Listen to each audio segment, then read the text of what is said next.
से रक्षा करें, कबहु न लागे चोट। पूर्ण ब्रह्म कृपा निधान, सुन के शो करतार।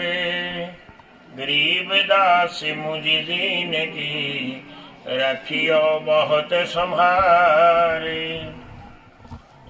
बिना धनी की बंदगी, सुख नहीं तीनों लोके।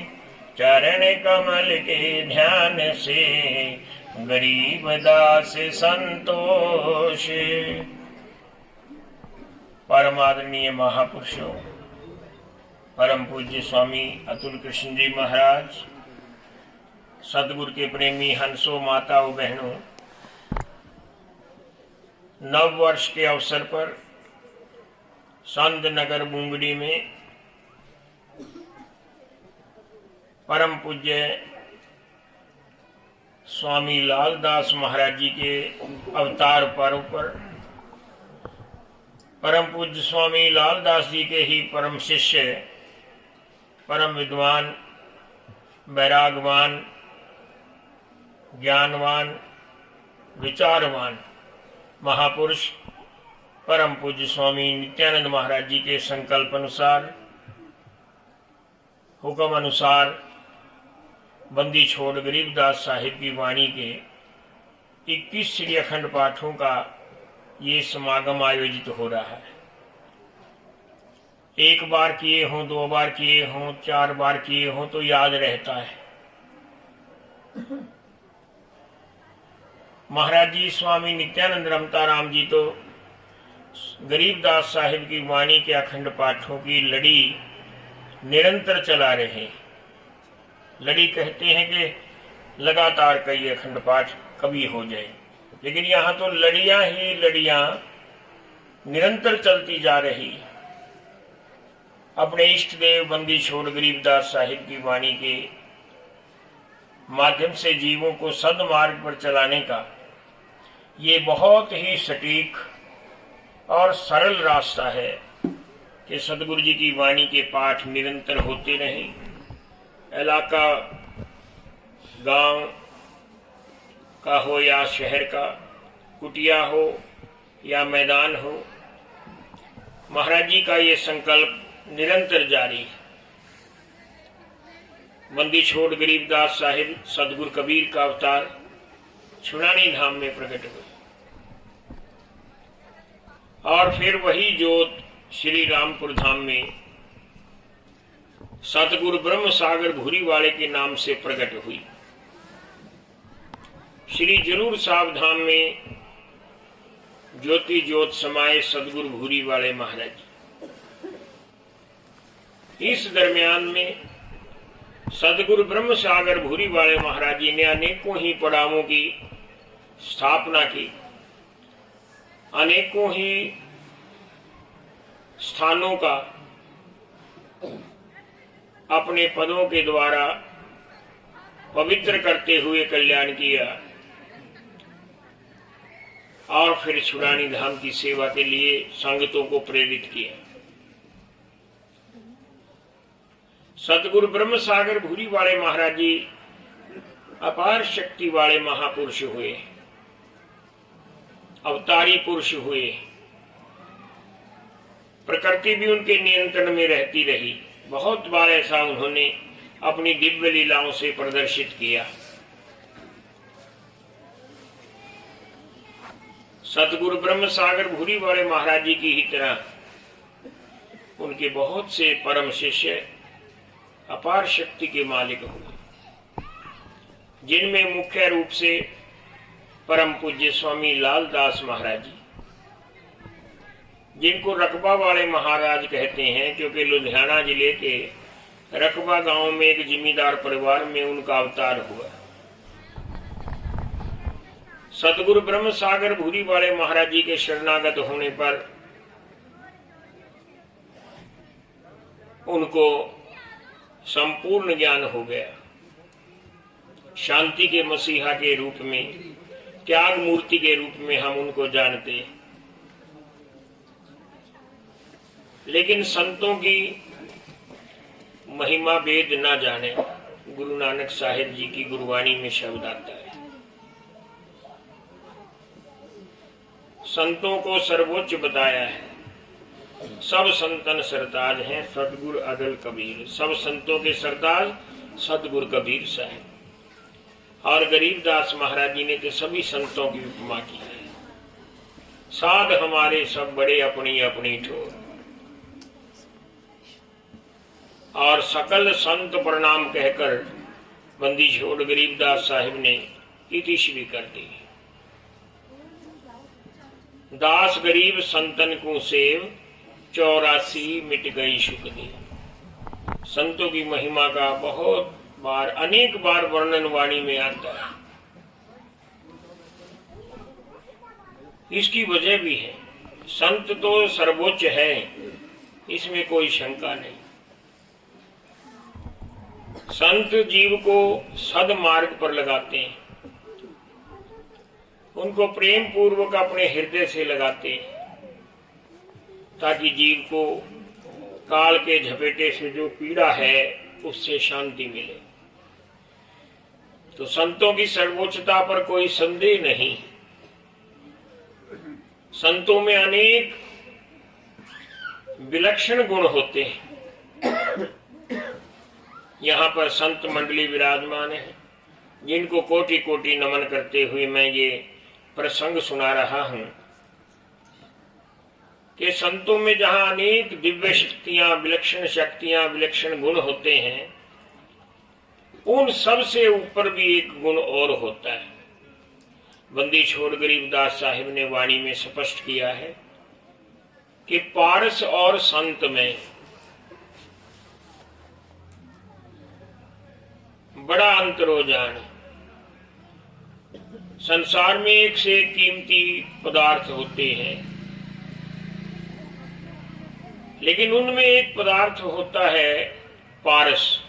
अब उसे काल्पनिक कहो या सत्य कहो, और ऐसा वर्णन आता है कि पारस से जब लोहे को, धातु को स्पर्श कराते हैं तो वो सोना बन जाती है। तो उससे ज्यादा कीमती, अनमोल क्या होगा? तो पारस से भी अनमोल जो है संत होते हैं। संसारिक पदार्थ कोई नहीं उससे कीमती, लेकिन संत जो हैं उनमें एक विलक्षण गुण है। पारस और संत में बड़ा अंतर हो जान, वह लोहा कंचन करें, वह कर ले आप समान। पारस लोहे को सोना तो बना देता है, लेकिन लोहे को पारस नहीं बना सकता, अपना स्वरूप नहीं दे सकता। और संतों के ये दिव्य गुण में एक है कि वो अधम जीव को अपने जैसा बना लेती है। किस किस को नहीं बनाया, इतिहास उठाकर देख लो। संतों के इसी दिव्य विलक्षण गुण के कारण दुनिया इनको पूजती है और सदा पूजती रहेगी। कितनी ही रिद्धि सिद्धि इनके पास होती है, कोई अंदाजा नहीं लगा सकता। और सबसे बड़ी पूंजी, सबसे बड़ी सिद्धि इनके पास होती है कि हर समय परमात्मा के नाम रूपी नशे में मस्त रहते हैं। गरीबदास साहिब ने एक वाणी लिखी है, मैं ज्यादा समय नहीं लूंगा, ठंडी का समय है, फिर अखंड पाठ भी चल रहे हैं। गरीबदास साहिब की वाणी में एक कथन है कि 7 गांठ कोपीन में, 7 गांठ कोपीन में साधु न माने शंक, नाम अमल राता रहे, गिणे इंद्र को रंक। इंद्र को भी रंक समझता है, जबकि लोग तो लालसा रखते हैं कि हमें इंद्र की पदवी मिल जाए। एक पंडित जी थे, बड़े सदाचारी, संतोष वृत्ति के, पत्नी थी, बच्चा था, घर था, प्रतिष्ठा थी। आम प्रजा और वहां का शासक जो था वो भी मानता था। कथा करते थे, पूजा करते थे, देवी की। देवी प्रसन्न हो जाती, बोलो पंडित जी क्या लेना है? देवी तेरा दिया सब कुछ है, बस। देवी और ज्यादा प्रसन्न हो जाती। एक बार देवी इतनी प्रसन्न हुई कि मैं अपने इस प्यारे भक्त पंडित जी को पता नहीं क्या दे दूं। प्रकट हो गई, बोलो पंडित जी क्या लेना है? पंडित जी कहने लगे, देवी ये प्रश्न आप बहुत बार कर चुकी हैं मेरे आगे, और मैंने हर बार आपका धन्यवाद करते हुए यही कहा कि तेरा दिया सब कुछ है। नहीं पंडित जी, हर आदमी का ज्ञान सीमित होता है। हो सकता है तुम्हारा ज्ञान भी सीमित हो, कुछ ना कुछ तो मांग लो। क्या तुम्हें कुछ नहीं सूझ रहा? पंडित जी ने सच्चाई बता दी। देवी जब आप ये प्रश्न करती हैं, पूछती हैं, तो मेरे को कुछ सूझता नहीं, क्योंकि सब कुछ तो है मेरे पास। फिर भी पंडित जी मैं तुम्हारे को एक मौका देती, किसी ज्ञानी से, किसी गुणी से, किसी परिचित से, किसी रिश्तेदार से आप पूछकर तो देखो कि देवी जब बार बार कहती है कुछ मांग लो, तो क्या मांगना चाहिए। अब इसे देवी की आज्ञा मानकर पंडित जी ने कह दिया ठीक है। देवी कहती है कि तेरे को 2 दिन 3 दिन दे देती हूं, मैं फिर प्रकट होंगी और फिर तुम मेरे को बता देना। देवी को नमस्कार किया, देवी अंतर्ध्यान हो गई, अपने घर गया। शाम को पत्नी से कहा, देवी कई बार प्रश्न कर चुकी है, अति प्रसन्न है मेरे ऊपर, लेकिन फिर भी बार बार प्रश्न करती है कि कुछ मांग लो। तुम मेरी धर्म पत्नी हो, जीवन संगनी हो, बताओ क्या मांगो। ऐसे संस्कारी पंडित की पत्नी भी बहुत संस्कारवान थी, सुशील थी, पतिव्रता थी, संतोषी थी। कहने लगी, नाथ अपने पास सब कुछ तो है, सुंदर पक्का मकान है, लड़का है, गुजारे लायक धन है, अच्छे वस्त्र हैं, समाज में आपकी प्रतिष्ठा है, और क्या मांगेंगे? मेरे को तो कुछ सूझ नहीं रहा। आप कहीं अन्य स्थान पर जाकर इस बारे में जानकारी ले सकते हैं, अगर देवी का हुक्म है तो। अगले दिन पंडित जी एक सेठ जी के पास गए। सेठ जी बड़े प्रसन्न हुए, पंडित जी का आगमन उनको बड़ा शुभ लगा। कहने लगे, पंडित जी क्या सेवा करूं? सेठ जी आप तो समय समय पर सहायता करते हैं, दान करते हैं, मैं बस ये जानना चाहता हूं कि आप कितने सुखी हैं। एक मोटे अनुमान के अनुसार मुझे लगता है कि आपसे बढ़कर सुखी कोई नहीं। सेठ जी मुस्कुराए, कहने लगे, ठीक है बात, लेकिन एक तो मेरे पास बहुत बड़ा अभाव है कि पुत्र नहीं। कारोबार देश विदेश में फैला हुआ है, चोरी डाके का भी डर रहता है, कर्मचारी हेरा फेरी करते हैं, वो बात भी दिमाग में रहती है, और धन के प्रति मेरी तृष्णा मिटी नहीं। मेरे बाद इस धन का क्या बनेगा, ये चिंता भी मुझे खाए जाती है। मैं कहां सुखी हूं? पंडित जी नमस्कार करके राजा के पास गए। दरबार में जाकर हाजिरी लगवाई। राजा बड़ा प्रसन्न हुआ कि हमारे इलाके के प्रतिष्ठित मंदिर के पुजारी आए हैं। अपने गले से हार निकाल कर देने लगे। पंडित जी कहने लगे, राजन आपने बहुत कुछ दिया है, मैं भी सुखी हूं, आपकी प्रजा भी सुखी है। बस मैं तो ये मानकर आया हूं कि आज आपके आगे आपका दर्शन करके प्रसन्न रहूंगा और देवी की बात बताऊंगा। देवी ने मुझसे कुछ मांगने के लिए कहा है। आपसे ज्यादा ज्ञानवान मैं किसी को नहीं समझता। आप मुझे बताएं कि क्या मांगूं, क्योंकि आप तो सुखी हैं। अब राजा ने माथा पीट लिया, कहने लगे कि मैं सुखी कहां पर हूं, दिन और रात व्यवस्थाओं में फंसा रहता हूं। मन में आता है कि पड़ोस के राज्य पर हमला करके उसके राज्य को हड़प लूं। लोभ ने बांध रखा है, इधर डरता भी रहता हूं कि मेरे दूसरे साइड का राजा ज्यादा शक्तिशाली है, किसी भी समय मेरे राज्य पर हमला करके मुझे मार सकता है। लोभ और भय, इस द्वंद के अंदर मुझे रात में नींद भी नहीं आती। मैं कहां पर सुखी हूं? दोनों स्थानों से निराश होकर पंडित जी अपने घर की तरफ चल पड़े कि सुखी तो कोई नहीं। रास्ते में एक संत बैठे थे पेड़ के नीचे, कुपीन लगाए हुए,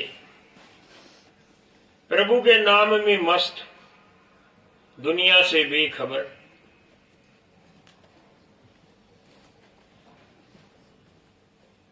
पंडित जी ने पहले तो सोचा कि जाकर इनको प्रणाम करूं और इनसे ही पूछ लूं, लेकिन ये तो स्वयं अभावग्रस्त हैं, ना इनके पास वस्त्र हैं, ना कोई ठिकाना है, तभी तो पेड़ के नीचे बैठे। जाकर नजदीक देखा कि कोपीन भी फटी हुई है, कई गांठ लगी हुई। ये मुझे क्या बताएंगे, क्या मांगना चाहिए? इनके पास कुछ नहीं, इन्होंने मांगा नहीं होगा परमात्मा से।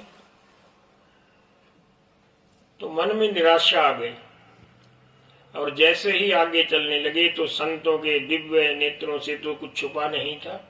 कहने लगे, पंडित जी तनिक बैठो हमारे पास।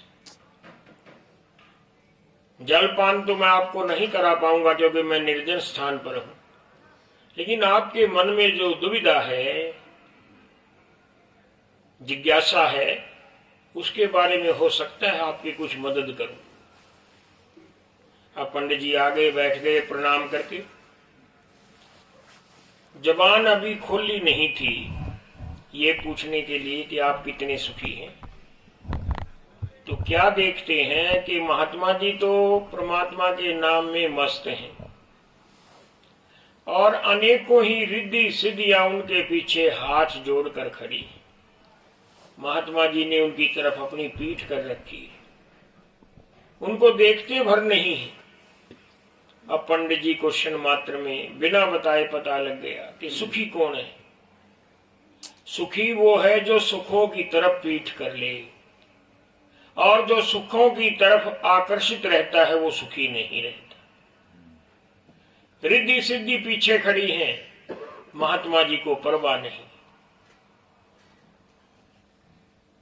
तो गरीबदास साहिब ने लिखा, 7 गांठ कोपीन में साधु न माने शंक, नाम अमल राता रहे, गिने इंद्र को रंक। कोई मन में लालसा नहीं कि इंद्र की पदवी मिल जाए, 7 लोक का राज मिल जाए। सिर्फ और सिर्फ एक ही उद्देश्य है कि परमात्मा पर कृपा करे तो सब कुछ है। ऐसे ही हमारे महापुरुष परम पूज्य स्वामी लालदास महाराज जी थे। जिन लोगों ने उनका दर्शन किया वो लोग भी धन्य हैं। और जब हम किताबों में पढ़ते हैं, सुनते हैं महापुरुषों से, बुजुर्गों से कि महाराज जी लालदास जी कितनी शक्ति के मालिक, कितनी रिद्धि सिद्धियों के मालिक थे। महाराज भूरी वालों ने उनको अपना लाल कहा, नाम लालदास। पहले तो नाम मुंशी सिंह था, बाद में लालदास। लाल कहते हैं बहुत कीमती को, लाल कहते हैं पुत्र को। महाराज भूरी वालों के वो लाल थे। मैंने सुना है एक बार कंडी दूनी बीच से कुछ चौधरी लोग महाराज जी भूरी वालों के पास गए। कहने लगे, महाराज भूरी वाले आप तो त्रिलोकी के मालिक हैं, रामपुर धाम में हमारे इलाके में आपने अवतार लिया, लेकिन आप उधर बहुत कम आते हैं। आप जंगल में, मालवा में, लुधियाना, संगरूर, पटियाला इस क्षेत्र में ज्यादा विचरण करते हैं। यहाँ के लोगों को तार रहे हो, हमारे लोगों को कौन तारेगा? तो महाराज भूरी वालों ने इशारा किया, ये मेरा लाल है, लालदास, ये तारेगा भाई थानू। क्यों कहा? क्योंकि वो उनका ही तो स्वरूप थे, उनकी ही शक्ति उनके अंदर थी। परम शक्तिशाली, अपार शक्तिशाली महाराज जी स्वामी लालदास जी। आज उनके अवतार दिहाड़े थे। अवतार दिवस पर हम सब एकत्रित हैं, अवतार दिवस मना रहे हैं। अब महात्मा के पास पंडित जी को जवाब मिल गया कि बस मैंने अब कुछ नहीं मांगना, लेकिन मांगना है, क्या मांगना है अब देवी को ही बताऊंगा। अपने मंदिर में गया, देवी प्रकट हुई। बोलो पंडित जी क्या मांगना है, आप 2 दिन के बाद आए हैं, कुछ तो पता लग गया हो। हाँ देवी पता लग गया, पूरा पता लग गया, तो जल्दी बोलो क्या मांगते हो। देवी अगर कर सकते हो, बना सकते हो, तो मेरे को उस महात्मा जैसा बना दो जिसका मैं दर्शन करके आया। देवी ने जवाब दे दिया, हाथ उठा ली, मैं सब कुछ दे सकती हूं लेकिन महात्मा नहीं बना सकती, संत नहीं बना सकती। अगला प्रश्न अब पंडित जी ने किया। देवी जिज्ञासा आपने पैदा की, अब जिज्ञासा पूर्ण करें, मुझे ये बताओ कि संत मेरे को कौन बना सकता है। बंदी छोड़ गरीबदास साहिब जवाब देते हैं कि पारस और संत में बड़ा अंतरो जान, वह लोहा कंचन करें, वह कर ले आप समान। जाओ पंडित जी उसी संत के पास जाओ, जिसका दर्शन करके आओ हो, उसके शरणागत हो जाओ, वही तेरे को अपने जैसा संत बना देंगे और तुम संसार के सबसे सुखी व्यक्ति हो जाओगे। परम पूज्य स्वामी लाल दास जी जैसे महाराज जी के शरणागत होकर कितने ही संतों ने, असंख्य भक्तों ने अनंत सुख पाया है। परम पूज्य स्वामी नित्यानंद रमताराम ये उपनाम नहीं है, कोई संज्ञा नहीं है, कोई विशेषण नहीं है, ये उनकी वृत्ति का घोतक है। सदा परमात्मा के नाम में रमता रहने वाले संत हैं नित्यानंद जी। आज मैं कई महापुरुषों के साथ दर्शन मेला करके कई डेरों में मत्था टेक कर आया। रात में रामपुर धाम आ गया था, सुबह पूज्यवाल धाम दर्शन किया, फिर परम पूज्य सदगुरु भूरी वाले महाराज जी की गुरु गद्दी परंपरा के वर्तमान गद्दी नशीन परम पूज्य स्वामी चेतनानंद वेदांताचार्य महाराज जी के पास खुर्दा धाम में, और फिर परम पूज्य स्वामी प्रकाशानंद जी के पास मक्खूपुर में, फिर परम पूज्य स्वामी रमणानंद महाराज जी के पास कृतारपुर में, फिर परम पूज्य स्वामी अखंडानंद महाराज जी के पास नानोवाल में। तो नानोवाल बैठे बैठे ऐसी बात चल पड़ी कि हमारे महात्मा तो सभी एक से एक बढ़कर उच्च कोटि के, लेकिन स्वामी नित्यानंद जी के बारे में मैं वहां पर बता रहा था कि महाराज जी नित्यानंद जो हैं वो विचारवान भी हैं, ज्ञानवान भी हैं, सूझवान भी हैं, समय के अनुसार निर्णय करने वाले भी हैं, और सदगुरु की वाणी के प्रचंड प्रतारक हैं। और फिर छुड़ानी धाम की सेवा के बारे में उनके बड़े पुख्ता विचार हैं। छुड़ानी धाम में छतरी साहिब के पुनर्निर्माण का काम चल रहा है, अभी प्रारंभिक अवस्था में है। कई करोड़ों का प्रोजेक्ट है। मैंने किसी संत को कहा नहीं, मैंने सोचा कि अभी प्रारंभिक अवस्था है, बाद में जब कार्य ज्यादा प्रगति पर होगा तब सभी महापुरुषों को निवेदन करूंगा। संगतों को तो मैं कहता ही रहता हूं। एक दिन महाराज जी नित्यानंद रमताराम जी छुड़ानी धाम आए, प्राय आते रहते हैं, साल में कई बार सेवा भी करते रहते हैं। और महाराज जी ने बहुत विनम्रता के साथ कहा कि मेहरबान जी, आप निर्माण कार्य करवा रहे हैं, ये 5.25 लाख रुपया आपकी लाडली प्यारी संगत जो मेरे संपर्क में है, इन्होंने इकट्ठे करके दिए। ये समय के अनुसार निर्णय लेना सूझवान होने का प्रमाण होता है, क्योंकि महाराज जी को पता है कि हर दिन पैसे की जरूरत रहती है निर्माण कार्य में। बड़े स्तर का निर्माण कार्य हो तो और ज्यादा होती है। तो महाराज जी ने छतरी साहिब के प्रति जो महाराज भूरी वालों का संदेश था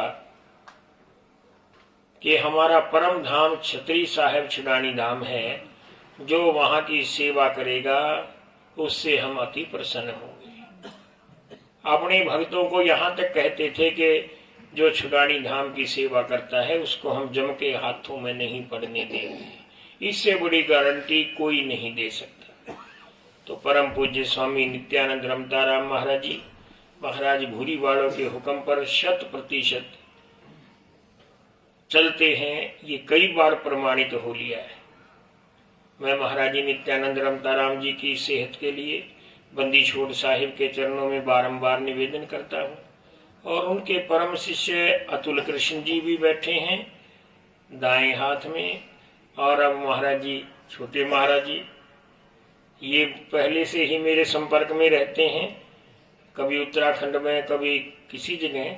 तो इन महान पुरुषों का भी बहुत बड़ा मैं सत्कार मानता हूँ अपने हृदय में, और इनको साधुवाद देता हूँ कि आप अपने गुरु महाराज जी के हुक्म अनुसार सेवा संभाल रहे हैं। स्वामी अतुल कृष्ण जी निरंतर वाणी के पाठ या परमात्मा की कथा में व्यस्त रहते हैं।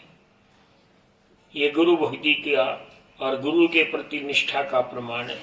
आपको सतगुरु जी बल बख्शें। मंच पर जो संत मंडली विराजमान है उसको कोटि कोटि नमन करते हुए मैं अपने प्रसंग को वक्तव्य को यहीं पर विराम दे रहा हूं। और सभी भक्तों से ये मेरा आग्रह है कि छुड़ानी धाम की जो निर्माण की सेवा है उसमें आपने सबने हिस्सा डालना है। और फिर अभी 24 जनवरी से 5 फरवरी तक परम पूज्य गरीबदास ये पंथ माता श्री की याद में उनकी बरसी पर 108 खंड पाठ प्रारंभ होंगे। 5 फरवरी को पूर्ण होंगे। 24 जनवरी से 5 फरवरी तक आप सब जिनको भी समय मिले और जैसी भी स्थिति हो जरूर आना चाहिए, समागम में हिस्सा लेना चाहिए। मैं सतगुरु लाल दास महाराज जी के अवतार दिवस पर आई हुई सभी संगतों को परम धाम छुड़ानी धाम की ओर से आशीर्वाद दे रहा हूं और आए हुए सभी संतों को प्रणाम करते हुए अपनी वाणी को विराम दे रहा हूं। बोलिए बंदी छोड़ महाराज की। सत सत।